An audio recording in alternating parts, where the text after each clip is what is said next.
Hallo und herzlich willkommen bei Ein Licht in der Dunkelheit. Heute wollen wir uns das Gleichnis von den 2 verlorenen Söhnen anschauen.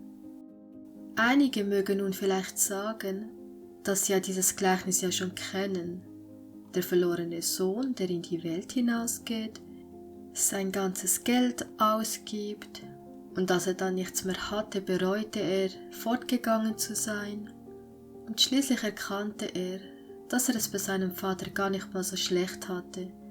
Ja, sogar den Knechten ging es besser als ihm jetzt in seiner Situation. Und so fasste er den Entschluss, zurück nach Hause zu gehen. So das Gleichnis, das Jesus hier erzählte. Wir alle kennen diese Geschichte. Doch habt doch noch etwas Geduld, denn wie ihr schon am Titel sehen könnt, geht es nicht um den verlorenen Sohn, sondern um die 2 verlorenen Söhne. Und die Geschichte des Kreuzes. Mit anderen Worten, es gibt noch mehr, was wir aus diesem Gleichnis lernen können und was mir persönlich selber auch noch bis vor kurzem gar nicht so bewusst war. Und nun möchte ich gerne diese Dinge mit euch teilen. Es ist immer wieder sehr aufregend und spannend und auch ein Segen, dass wir beim Studium von Gottes Wort mit jedem neuen Tag etwas entdecken und dazulernen können. Lasst uns also beginnen. In Lukas 15, 1-2 lesen wir, dass Menschen mit einem schlechten Lebenswandel zu Jesus kamen, um ihn zu hören, während die Pharisäer und Schriftgelehrten deswegen murrten und untereinander sagten, er nimmt die Sünder auf und isst mit ihnen. Und dann in Vers 11 spricht Jesus ein Gleichnis von einem Mann, der 2 Söhne hatte. Und er sprach: Ein Mensch hatte 2 Söhne, und der jüngere von ihnen sprach zum Vater: Gib mir den Teil des Vermögens, der mir zufällt, Vater. Und er teilte ihnen das Gut. Und nicht lange danach packte der jüngere Sohn alles zusammen und reiste in ein fernes Land, und dort verschleuderte er sein Vermögen mit ausschweifendem Leben. Nachdem er aber alles aufgebraucht hatte, kam eine gewaltige Hungersnot über jenes Land, und auch er fing an, Mangel zu leiden. Da ging er hin und hängte sich an einen Bügel jenes Landes, der schickte ihn auf seine Äcker, die Schweine zu hüten. Und er begehrte, seinen Bauch zu füllen mit den Schoten, welche die Schweine fraßen, und niemand gab sie ihm. Er kam aber zu sich selbst und sprach: Wie viele Tagelöhner meines Vaters haben Brot im Überfluss, ich aber verderbe vor Hunger. Ich will mich aufmachen und zu meinem Vater gehen und zu ihm sagen: Vater, ich habe gesündigt gegen den Himmel und vor dir. Und ich bin nicht mehr wert, dein Sohn zu heißen. Mache mich zu einem deiner Tagelöhner. Und er machte sich auf und ging zu seinem Vater. Als er aber noch fern war, sah ihn sein Vater und hatte Erbarmen. Und er lief, fiel ihm um den Hals und küsste ihn. Der Sohn aber sprach zu ihm: Vater, ich habe gesündigt gegen den Himmel und vor dir, und ich bin nicht mehr wert, dein Sohn zu heißen. Aber der Vater sprach zu seinen Knechten: Bringt das beste Festgewand her und zieht es ihm an, und gebt ihm einen Ring an seine Hand und Schuhe an die Füße. Und bringt das gemästete Kalb her und schlachtet es, und lasst uns essen und fröhlich sein. Denn dieser mein Sohn war tot und ist wieder lebendig geworden, und er war verloren und ist wiedergefunden worden. Und sie fingen an, fröhlich zu sein. Aber sein älterer Sohn war auf dem Feld, und als er heimkam und sich dem Haus näherte, hörte er Musik und Tanz, und er rief einen der Knechte herbei und erkundigte sich, was das sei. Der sprach zu ihm: Dein Bruder ist gekommen, und dein Vater hat das gemästete Kalb geschlachtet, weil er ihn gesund wiedererhalten hat. Da wurde er zornig und wollte nicht hineingehen. Sein Vater nun ging hinaus und redete ihm zu. Er aber antwortete und sprach zum Vater: Siehe, so viele Jahre diene ich dir und habe nie dein Gebot übertreten, und mir hast du nie einen Bock gegeben, damit ich mit meinen Freunden fröhlich sein kann. Nun aber, da dieser dein Sohn gekommen ist, der dein Gut mit Huren vergeudet hat, hast du für ihn das gemästete Kalb geschlachtet. Er aber sprach zu ihm: Mein Sohn, du bist alle Zeit bei mir, und alles, was mein ist, das ist dein. Du solltest aber fröhlich sein und dich freuen, denn dieser dein Bruder war tot und ist wieder lebendig geworden, und er war verloren und ist wieder gefunden worden. So die Geschichte dieses Gleichnisses, das in christlichen Kreisen allgemein als das Gleichnis des verlorenen Sohnes bekannt ist. In diesem Gleichnis verliert der Sohn alles, was er hat. Doch eigentlich ist es der Vater, der hier alles verliert, nicht nur seinen Sohn, sondern auch sein Vermögen, der Anteil, den er ihm gegeben hat. Das Gleichnis müsste also heißen, der Vater, der alles verlor. Denn es ist Gott, der hier alles verloren hatte. Es ist daher wichtig, dass wir uns das Gleichnis noch einmal etwas genauer betrachten. Die Geschichte beginnt also mit einem Vater, der 2 Söhne hatte. Wir haben hier also 2 Gruppen von Menschen. Doch damit wir dieses Gleichnis auch besser verstehen können, müssen wir schauen, wie es dazu kam, dass Jesus dieses Gleichnis erzählte. Und das erfahren wir am Anfang von Kapitel 15. Wenn wir also den Sinn dieses Gleichnisses verstehen wollen, müssen wir ganz von vorne beginnen und es in seinem Kontext lesen. Lukas Kapitel 15 ab Vers 1. Hier haben wir nämlich auch 2 Gruppen von Menschen. Zum einen die Zöllner und Sünder, und darunter könnt ihr all diejenigen in Klammern einfügen, wie beispielsweise Huren, Kriminelle, Homosexuelle, LGBT-Leute und.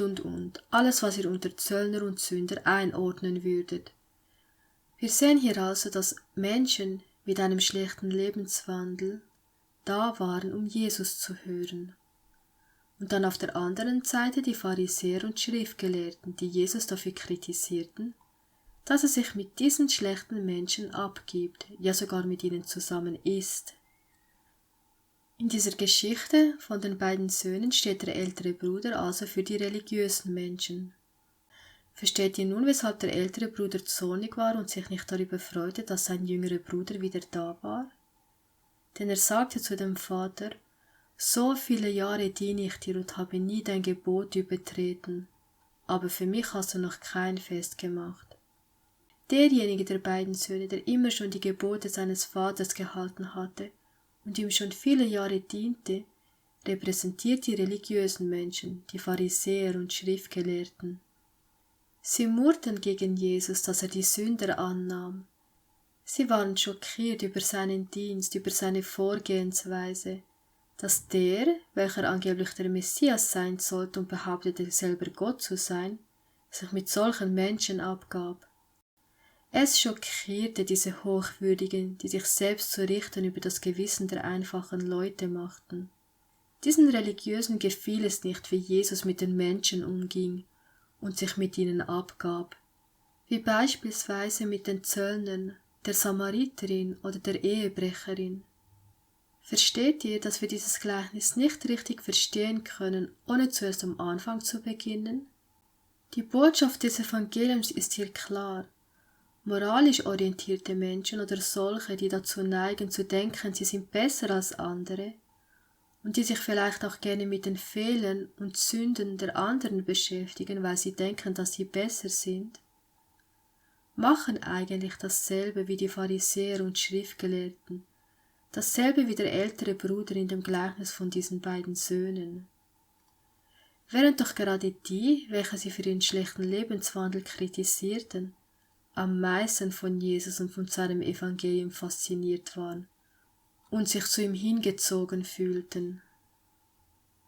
Im Gleichnis war es der jüngere Sohn, der jüngere Bruder, der sich in seinem Elend nach des Vaters Haus sehnte.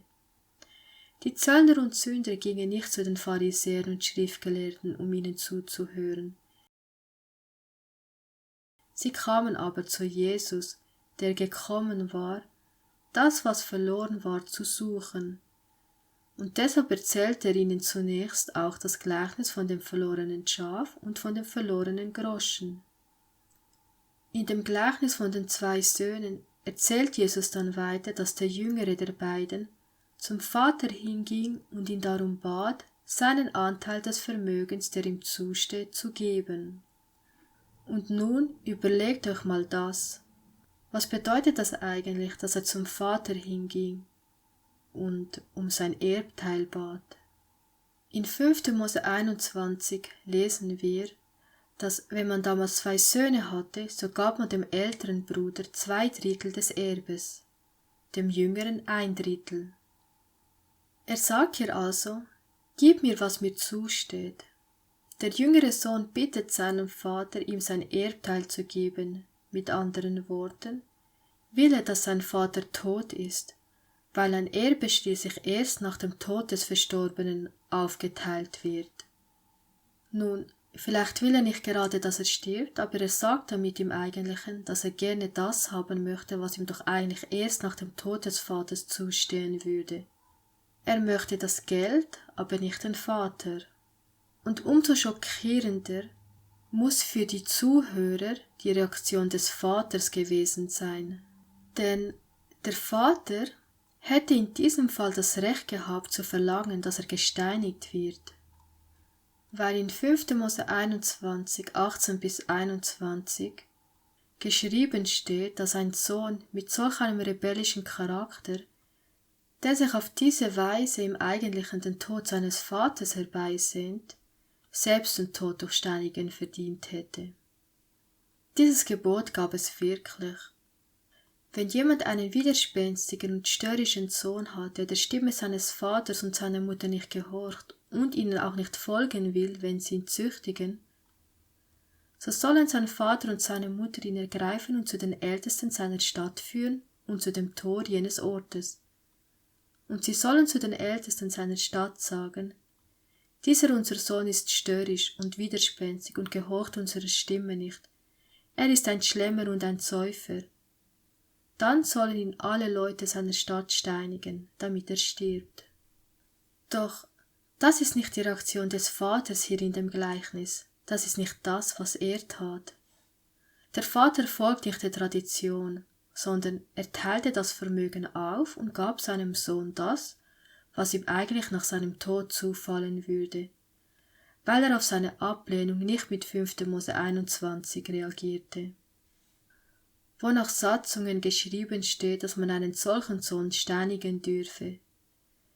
Denn ein Sohn wie er, der nach dem Ehrgeiz seines Vaters bittet, während der doch noch neben ihm steht und noch am Leben ist und auch nicht im Sterben liegt, würde eigentlich den Tod verdienen.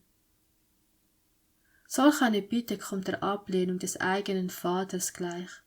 Es beschmutzt sozusagen seine Ehre, beziehungsweise auch das Gebot, du sollst Vater und Mutter ehren.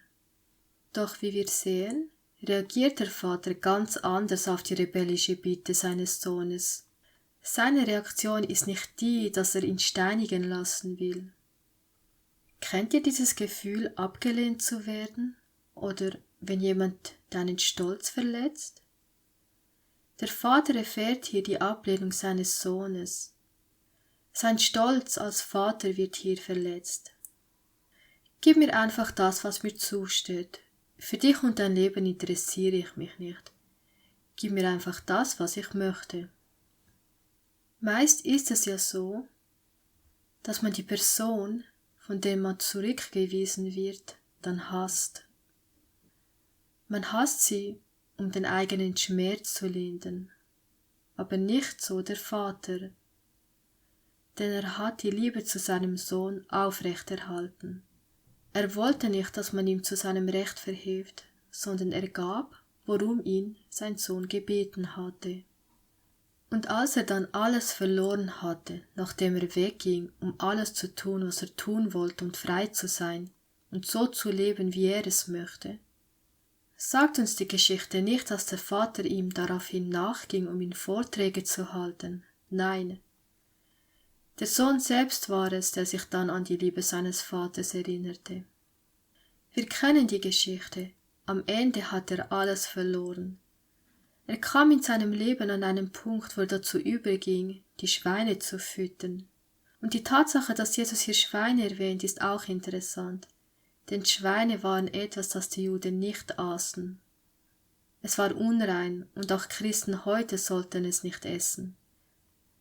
Aber beachten wir, hier wird uns gesagt, wie tief er gefallen war, sogar bei den Schweinen landete und sich sogar in seinem Hunger nach dem Futter der Schweine sehnte.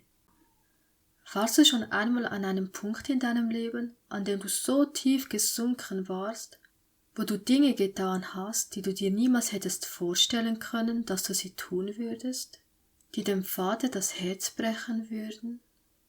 Und genau an diesem Punkt stand er nun. Er fängt an, seine Rede vorzubereiten.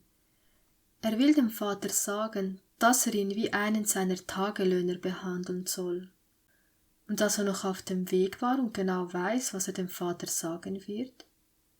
Nämlich, lass mich wie einen deiner Tagelöhner bei dir arbeiten, ich bin es nicht mehr wert, dein Sohn zu heißen.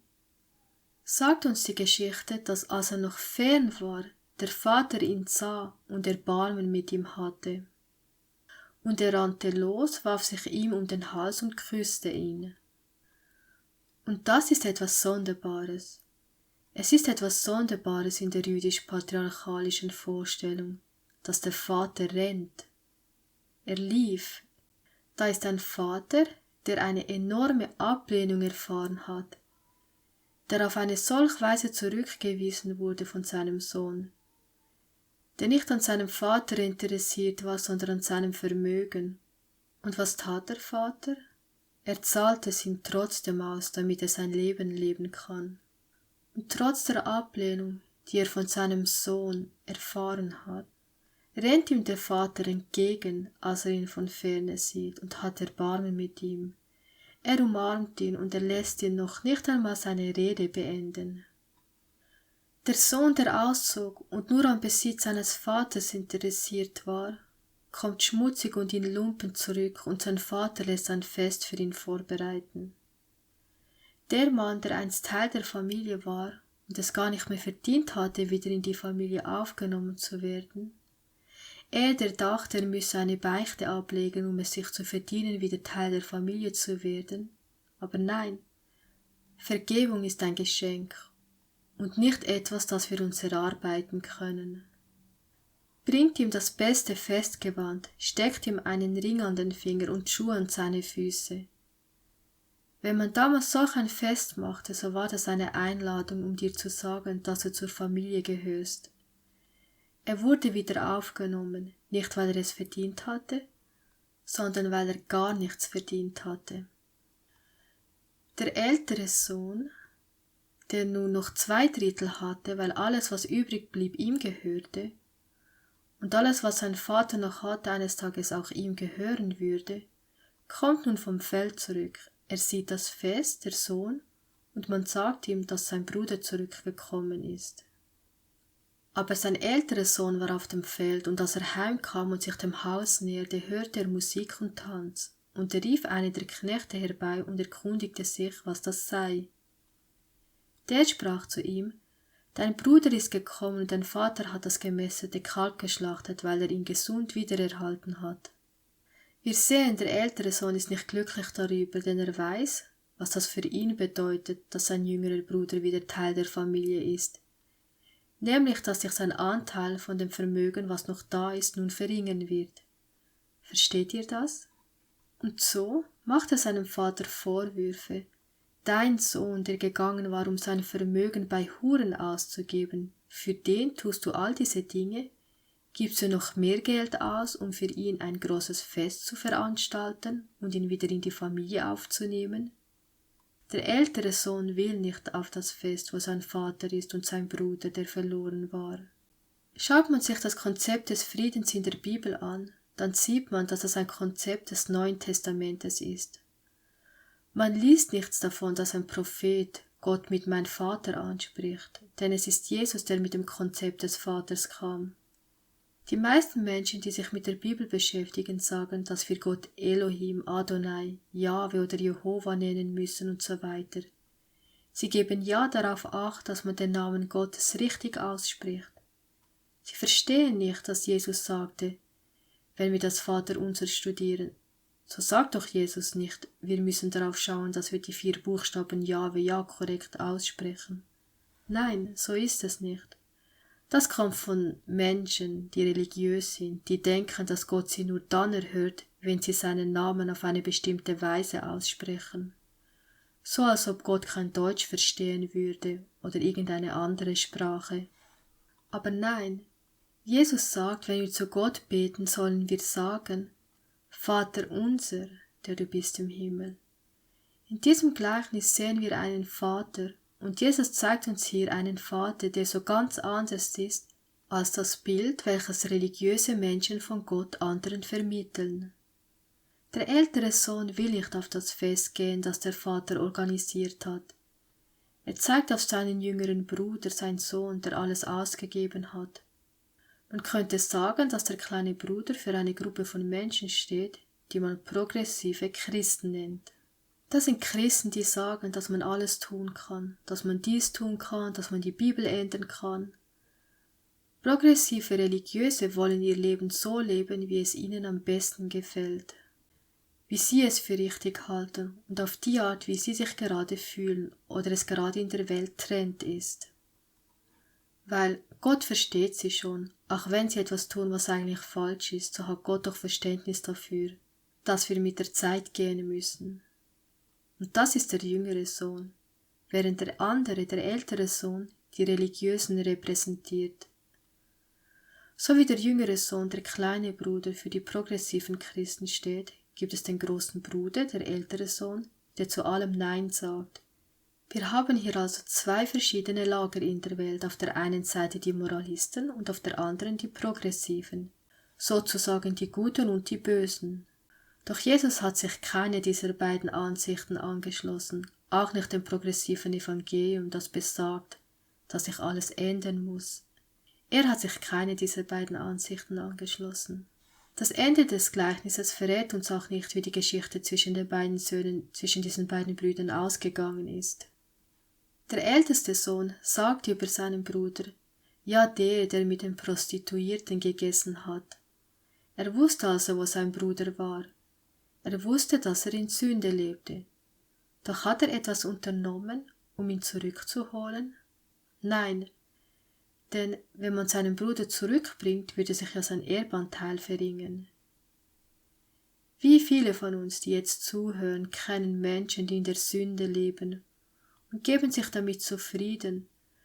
Man kommentiert zwar, wie abgefallen doch jemand ist, doch was haben wir getan, um unseren Bruder oder unsere Schwester zurückzuholen? Jesus sagt, wenn eure Gerechtigkeit die der schriftgelehrten Pharisäer nicht weit übertrifft, so werdet ihr gar nicht in das Reich der Himmel eingehen. Der älteste Sohn sagt seinem Vater, ich bin immer gehorsam gewesen, so als ob sein Gehorsam ein Mittel zum Zweck wäre, mit dem er sich sein Erbe verdient hat. Aber wisst ihr was? Gnade ist ein Geschenk. Und Gottes Gebote zu befolgen heißt nicht, sich den Himmel damit erkaufen zu können. Wer kann sich den Segen Gottes verdienen? Wer kann sich den göttlichen Segen erkaufen? Das ist eine Frage, die wir uns stellen müssen. Das Gleichnis, die Geschichte des älteren Bruders in diesem Gleichnis zeigt uns, dass die Erlösung kostenlos ist. Man kann sich den Segen Gottes nicht erkaufen. Niemand von uns, weder du noch ich, verdienen den Segen Gottes. Wenn du also nur aus dem Grund das tust, was Gott möchte, und nur aus dem Grund ihm gehorsam sein möchtest, weil du dir dadurch den Segen Gottes versprichst, dann rate ich dir vom Christentum ab.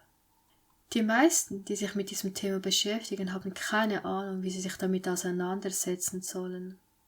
Das Gleichnis vom verlorenen Schaf steht für diejenigen, die den Hirten zwar kennen, jedoch verloren gegangen sind und den Weg nicht mehr zurückfinden. Und der Hirte, der das sieht, macht sich also auf den Weg, um sie zu suchen. Lukas 15 ab Vers 3. Der Hirte sieht, dass eines seiner Schafe verloren gegangen ist, also macht er sich auf die Suche, um es zu finden. Er sagt nicht, dass sie selber schuld sind, dass sie verloren gegangen sind und es doch besser hätten wissen sollen, nein. Ohne zu motzen macht sich der Hirte auf den Weg und sucht sie, bis er sie findet und bringt sie wieder zurück.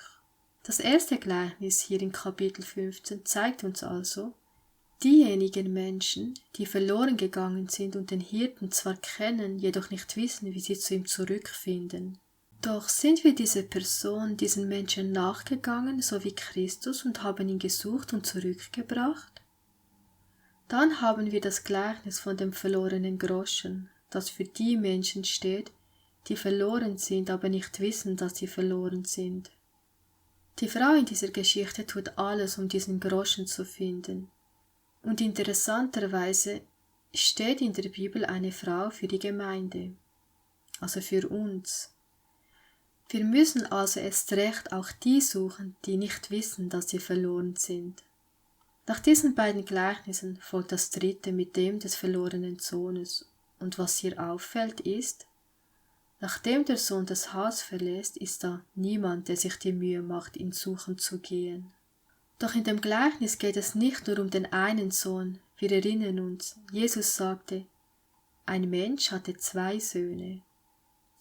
Und aus dieser Geschichte sehen wir, dass beide eine falsche Einstellung hatten. Der eine wollte nichts wissen von Gott und sein Leben ohne ihn, sondern einfach nur so, wie er es möchte, leben.